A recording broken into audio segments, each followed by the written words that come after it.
샬롬! 제주 누리교 유치부 친구들, 박종환 목사님이에요. 와, 친구들, 바깥 세상이 어때요? 봄이 되었죠? 목사님도 어제 운전하면서 지나가다가 벚꽃이 많은 길을 지나갔거든요. 와, 그래서 우리 친구들에게 꼭 보여줘야지 그렇게 해가지고 블랙박스 영상을 좀 담아왔거든요.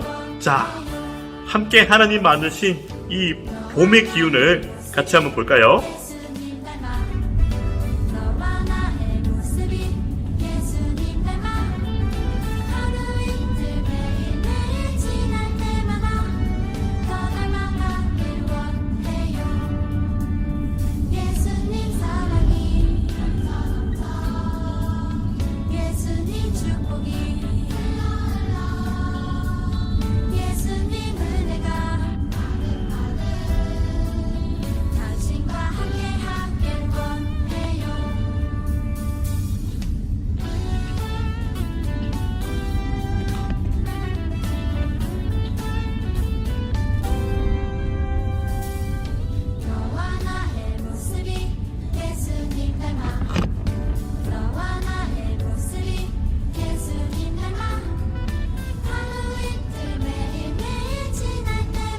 와, 어때요 친구들? 정말 아름다운 봄이죠.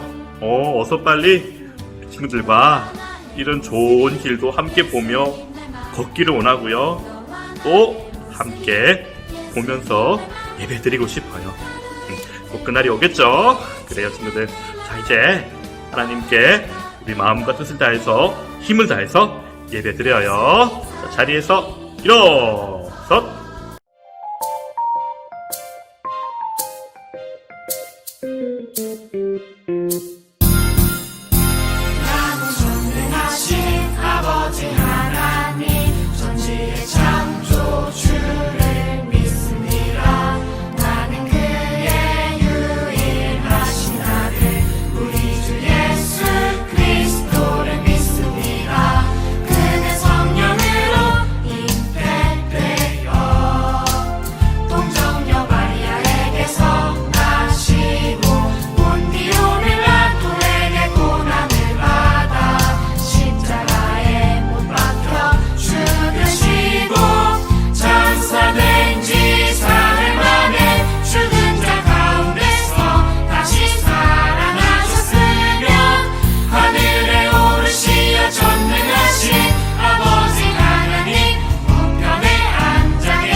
예수님의 말 하루 이틀 매일매일 지날 때마다 더 닮아가길 원해요. 예수님 사랑이 예수님 축복이 예수님 은혜가 당신과 함께 하길 원해요. 예수님 사랑이 예수님 축복이 예수님 은혜가 당신과 함께 하길 원해요. 당신과 함께 하길 원해요. 당신과 함께 하길 원해요.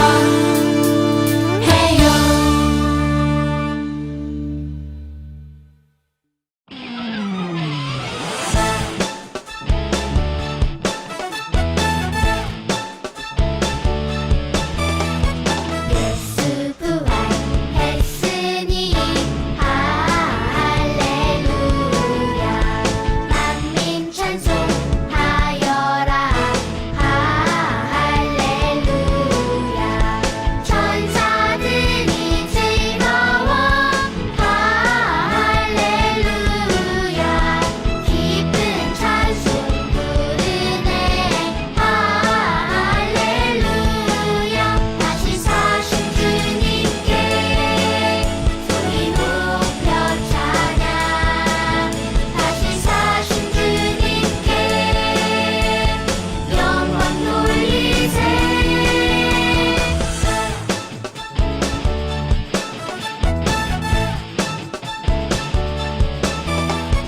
마귀 권세 이긴 주. 할렐루야. 왕의 왕이 되셨네. 할렐루야. 높은 이름 세상에. 할렐루야. 널리 반포하여라. 할렐루야. 다시 사신 주님께 소리 높여 찬양. 다시 사신 주님께 영광 돌리세. 다시 사신 주님께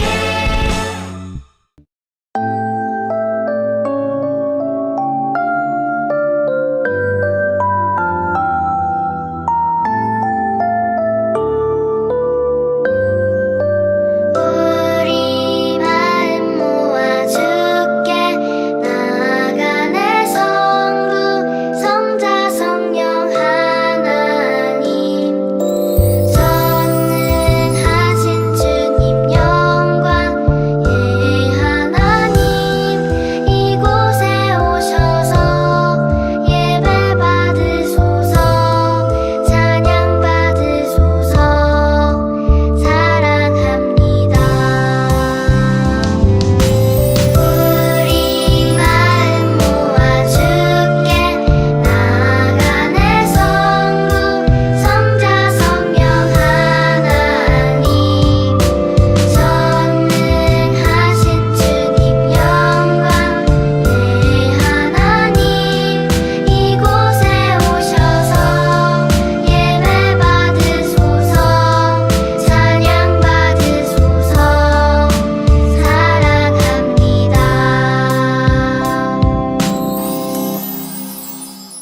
함께 기도하겠습니다. 손을 모아요. 눈을 감아요.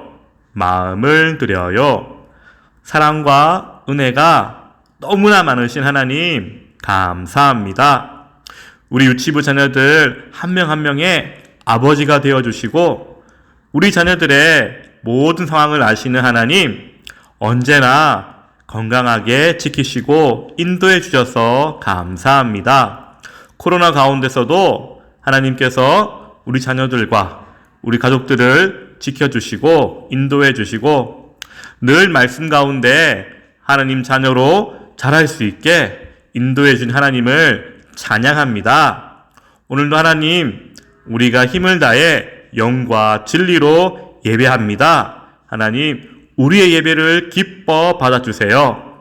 오늘도 말씀 듣는 동안 사단막이 틈타지 않도록 해주시고 우리가 들었던 말씀을 삶으로 살아내는 증인된 제자의 삶을 살아가는 우리 유치부 친구들 다 될 수 있도록 인도해 주세요. 모든 말씀을 예수님 이름으로 기도합니다. 아멘. 14과 예수님은 우리를 구원하시는 그리스도세요. 인자가 많은 고난을 받고 장로들과 대제사장들과 서기관들에게 버림받아 죽임을 당하고 사흘 만에 살아나야 할 것을 비로소 그들에게 가르치시되. 마가복음 8장 31절 말씀. 이곳은 황제를 숭배하는 신전이 있는 빌립보 가이사랴 마을이에요. 웅성웅성. 예수님 이야기 들었어? 많은 사람을 고치신 그 예수님? 맞아. 5,000명도 먹이셨대. 우와, 정말 놀라워. 뚜벅뚜벅. 예수님과 제자들은 여러 마을에 다니시며 하나님 나라를 전하셨어요. 마음이 아픈 사람들을 고쳐주시고 슬픈 사람들을 위로해 주셨어요. 포로된 사람들과 갇힌 사람들에게 자유를 주셨어요. 뚜벅뚜벅. 예수님과 제자들이 가이사랴 마을에 오셨어요. 예수님이 제자들에게 물으셨어요. 사람들이 나를 누구라고 하느냐? 제자들이 대답했어요. 하나님 나라를 전한 세례 요한 같다고 해요. 놀라운 일을 한 엘리야 선지자 같대요. 예레미야 같은 선지자라고 말하는 사람도 있어요. 끄덕끄덕. 예수님은 제자들의 이야기를 들으신 후 다시 물으셨어요. 그러면 너희는 나를 누구라고 생각하느냐? 갸우뚱. 그때 베드로가 씩씩하게 대답했어요.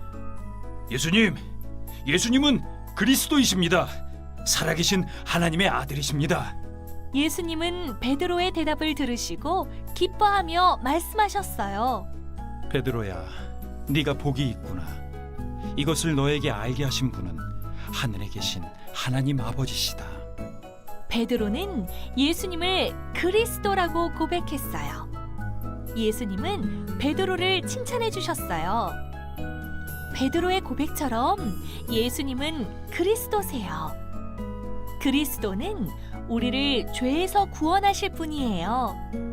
그리고 살아계신 하나님의 아들이세요. 예수님은 제자들에게 말씀하셨어요. 이제부터 내가 하는 이야기를 아무에게도 말하지 마라. 나는 많은 고난을 받고 십자가에서 죽게 될 거란다. 그리고 3일 만에 다시 살아나게 될 거란다. 그 이야기를 들은 베드로는 예수님을 붙들며 말했어요. 예수님, 그런 일이 일어나면 안 돼요. 예수님은 베드로에게 말씀하셨어요. 베드로야, 이 일은 하나님께서 하시는 일이란다. 하나님의 일을 생각하여라. 예수님은 고난을 받는 것이 하나님의 일이라고 하셨어요. 하나님께서는 이 세상을 구원하기 위해 예수님에게 십자가를 지게 하셨어요. 예수님은 이 세상을 구원하기 위해 머리에 가시면류관을 쓰고 등에 무거운 십자가를 지고 골고다 언덕을 오르게 될 거라고 말씀하셨어요.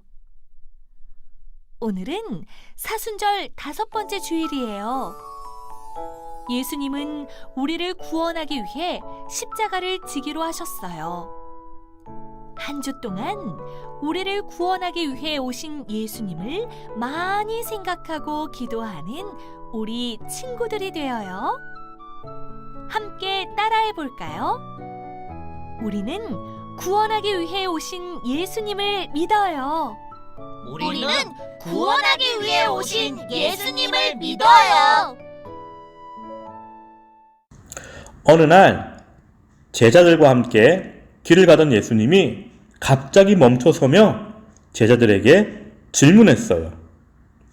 사람들이 나를 누구라 하느냐?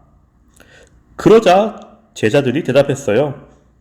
어떤 사람들은 세례 요한이라고도 하고, 또 어떤 사람들은 엘리야 같은 선지자라고 말합니다. 그러자 예수님은 제자들에게 다시 물으셨어요. 그러면 너희는 나를 누구라 하느냐? 그러자 제자 중 한 사람이 대답했어요. 주는 그리스도이십니다. 이 말을 대답한 사람은 바로 베드로였어요. 그리스도는 기름 부음 받은 자라는 뜻이에요. 히브리어로 메시아라고 하는데 옛날 구약 시대에는 머리 위에 기름을 부어서 왕을 임명했어요. 그러니 예수님이 그리스도로 오셨다라는 말은 예수님이 왕으로 오셨다라는 그러한 뜻이에요. 결국 베드로의 대답은 예수님이 세상을 구하기 위해 왕으로 오셨다는 놀라운 고백이죠. 베드로는 구약에 수많은 선지자가 예언한 메시아가 예수님이라는 것을 알고 있었어요. 그래서 누구보다 먼저 예수님을 그리스도로 고백할 수 있었죠. 하지만 이런 멋진 고백을 한 베드로도 예수님이 어떤 방법으로 세상을 구하실지 알지 못했어요. 그런데 예수님의 이야기와 베드로의 대답에서 잘 나타납니다. 자, 들어보세요.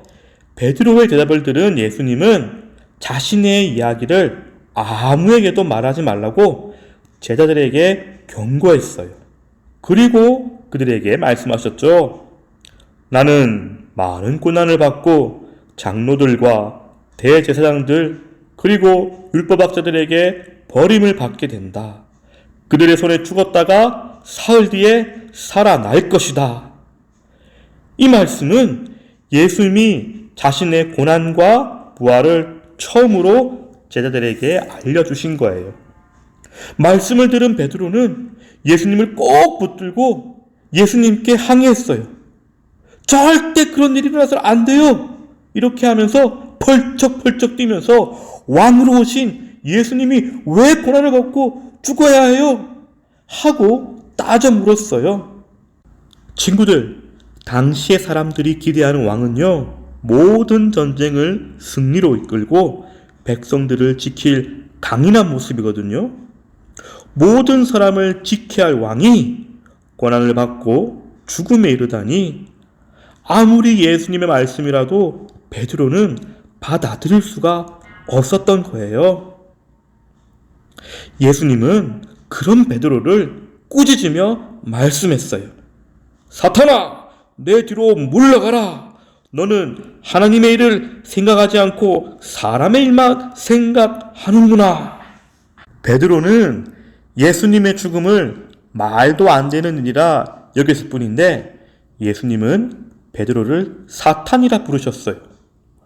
여러분 생각에는 베드로의 생각이 예수님에게 사탄이라고 꾸짖음을 당할 만큼 잘못되었을까요? 예수님이 베드로를 이같이 꾸짖으신 것은 베드로가 하나님의 뜻을 따르지 않았기 때문이었어요. 예수님이 고난을 받게 되는 이유는 그분이 잘못을 저지르거나 사람들에게 미움받을 만한 일을 해서가 아니에요. 바로 하나님의 뜻이었기 때문이죠. 예수님은 자신이 받게 될 고난과 죽음이 모두 하나님의 뜻이라는 것을 알고 계셨어요. 예수님은 고난을 당하고 결국 십자가에 달려 죽으시기까지 하나님의 뜻을 이루기 위해 이 땅에 내려오셨어요. 여러분, 베드로는 분명 예수님을 그리스도라고 고백했지만 그 고백에 담긴 참된 의미는 몰랐어요. 우리에게 구원자를 약속하신 하나님의 뜻도 알지 못했죠. 예수님은 그저 전쟁을 이기기 위해 오신 이스라엘의 왕이 아니에요. 그보다 더 놀라운 하나님의 계획을 가지고 이 땅에 오신 왕이랍니다. 예수님은 모든 사람을 죄에서 구원하려는 하나님의 계획을 쫓아 십자가에 달려 죽으시고 사흘 만에 다시 살아나셨어요. 오늘은 사순절 5번째 주일이에요. 여러분은 예수님을 그리스도로 고백하고 있나요? 혹시 베드로처럼 하나님의 뜻을 알지 못한 채 주는 그리스도입니다 라고 고백하고 있지 않나요? 하나님께서는 우리를 죄에서 구원하시려는 놀라운 계획을 가지고 이 땅에 예수님을 보내셨어요. 예수님을 그리스도로 고백할 때마다 우리를 구원하시려는 하나님의 뜻을 기억하길 바래요. 또 자신의 아들을 보내시기까지 우리를 사랑하신 하나님의 크신 사랑을 누리길 바래요. 더 나아가 하나님께서는 지금도 자신의 뜻을 이루어가고 계세요. 놀라운 하나님의 계획은 여전히 계속되고 있어요. 하지만 우리는 하나님의 계획과 뜻을 헤아리지 못할 때가 많아요. 때로는 우리가 기대하지 않았던 일이 일어나기도 해요. 또 베드로처럼 하나님께 따져 묻고 싶기도 해요. 그럴 때마다 오늘 예수님이 베드로에게 하신 말씀을 떠올려 보세요. 그리고 지금 머릿속에 가득한 생각이 하나님의 뜻인지 아니면 내가 바라는 것인지 고민하기로 해요. 그리고 내가 기대하지 않은 일이 계속되더라도 불평하기보다는 하나님의 일을 기대하는 마음을 달라고 기도해요. 자신의 아들을 이 땅에 보내시기까지 우리를 사랑하시는 하나님의 계획을 헤아릴 수 있도록 기도하는 우리 유치부 친구들 다 되기를 예수님 이름으로 축복합니다. 기도하겠습니다. 손을 모아요. 눈을 감아요. 마음을 들여요. 오늘도 우리를 하나님의 말씀으로 인도해 주셔서 감사합니다. 예수님은 높은 자리에서 명령하는 왕이 아니라 우리의 죄를 대신 지고 고난을 당하는 낮은 자리에 겸손의 왕으로 오셨습니다. 예수님의 그 크신 사랑을 기억하며 우리를 구원하시고 영원한 생명을 주신 예수님만을 그리스도로 고백하는 우리 모두 유치부 친구들 다 되게 해주세요. 예수님 이름으로 기도합니다. 아멘.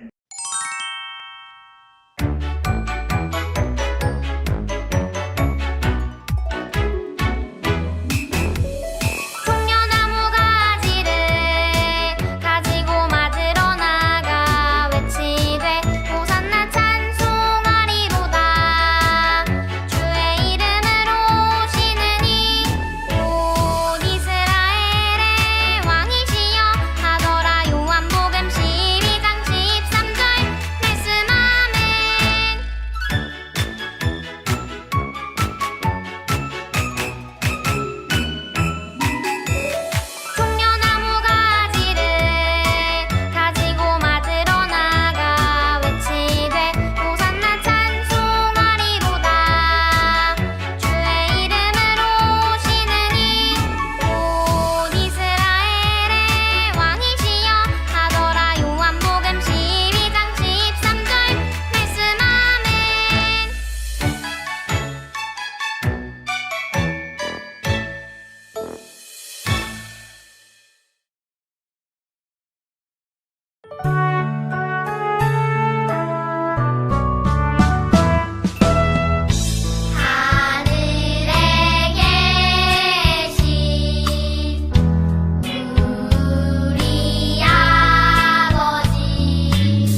친구들, 예배 잘 드렸죠?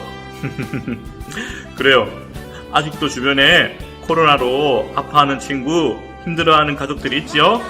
속히 빨리 또 너무 아프지 않게 회복 꼭 되기를 기도합니다. 그래요, 친구들.